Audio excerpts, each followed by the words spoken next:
Hi, నేను మీ కేతావతిని. మా ఇంట్లో గణపతిని నిలబెట్టాం. 5వ రోజు గణపతిని నిమగ్నం చేయాలనుకున్నాం. అయితే మా ఊరికి దగ్గరలో అంటే 100 కిలోమీటర్స్ దూరంలో కృష్ణానది ఉందన్నమాట, బాచుపల్లి దగ్గర.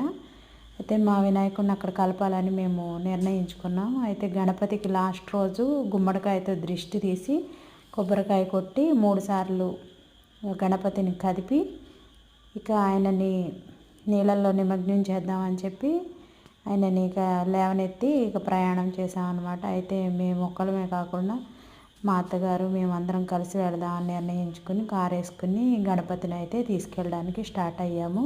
కృష్ణా నదిలో చాలా అంటే చాలా ఫ్లోటింగ్ వాటర్ ఉంది. అక్కడ పోలీసులు, క్రెయిన్లు, చాలా బొమ్మలు వస్తున్నాయి అన్నమాట. ఫుల్ వాటర్ ఉండడంతో పోలీసులు చాలా జాగ్రత్తగా లోపలికి వెళ్ళనివ్వకుండా చాలా జాగ్రత్తగా ఉన్నారు.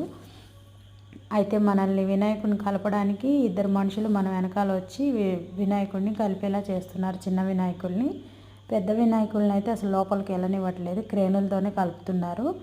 ఓన్లీ పూజా సామాన్లు అవి కలపడానికి మాత్రమే తీసుకెళ్తున్నారు. అది కూడా 2 మనుషులు మన అమ్మట ఉండి నదిలో దింపుతున్నారు. మళ్ళీ వాళ్ళే ఎమ్మట పెట్టుకొస్తున్నారనమాట. పోలీసులు మాత్రం అస్సలు ఊరుకుంటలేదు.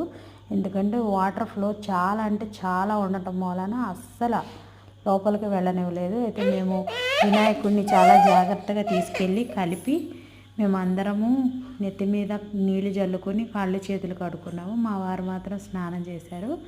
అయితే అలాంటి వీడియోలు మామూలుగా ప్యాంట్ తీసేసి చెడ్డీతో వెళ్ళారనమాట. ఆ ప్యాంట్ తడిసిపోతుంది అన్న ఉద్దేశంతో మేము స్నానం చేస్తారని అనుకోలేదు. బట్టలు తీసుకెళ్ళడానికి మేమందరం కలిసి వెళ్ళాం. అక్కడ స్నానం చేయాలంటే ఇక చేశారనమాట. ఆ వీడియోలు పెట్టకూడదని చెప్పి పెట్టలేదు. కృష్ణా నది చూసారా ఎంత ఫుల్గా ఉందో, అసలు ఫుల్గా అంటే ఫుల్గా ఉందన్నమాట. చాలా అంటే చాలా ఫ్లోటింగ్ ఉంది.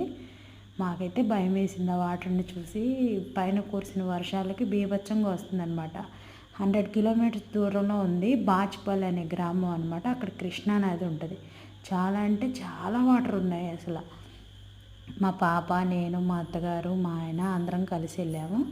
మా ఇంటి వినాయకుడిని అయితే ఈ 5 రోజులు మంచిగా పూజ చేసుకుని మేము కృష్ణా నదిలో కలిపొచ్చాము. మేము వచ్చేటప్పుడు అనుకున్న మాట ఏంటంటే మేము ప్రతి సంవత్సరం ఇలాగే నిలబెట్టుకోవాలి, ఎక్కడైనా నదికి వెళ్ళి దేవుణ్ణి నిమగ్నం చేయాలనుకున్నాం. అయితే ఇప్పుడు చిన్న గణపతిని పెట్టాం కాబట్టి నెక్స్ట్ ఇయర్ నుంచి చిన్న చిన్నగా పెంచుకొని వెళ్ళాలనుకుంటున్నాము. మేము వినాయకుడిని కోరుకున్నది ఒకటే, మేము మంచిగా ఇల్లు కట్టుకుని సెటిల్ అవ్వాలని మేము వినాయకుడిని కోరుకుని ఆ కృష్ణమ్మ తల్లి ఒడిలో వినాయకుడిని అయితే సమర్పించి వచ్చాము.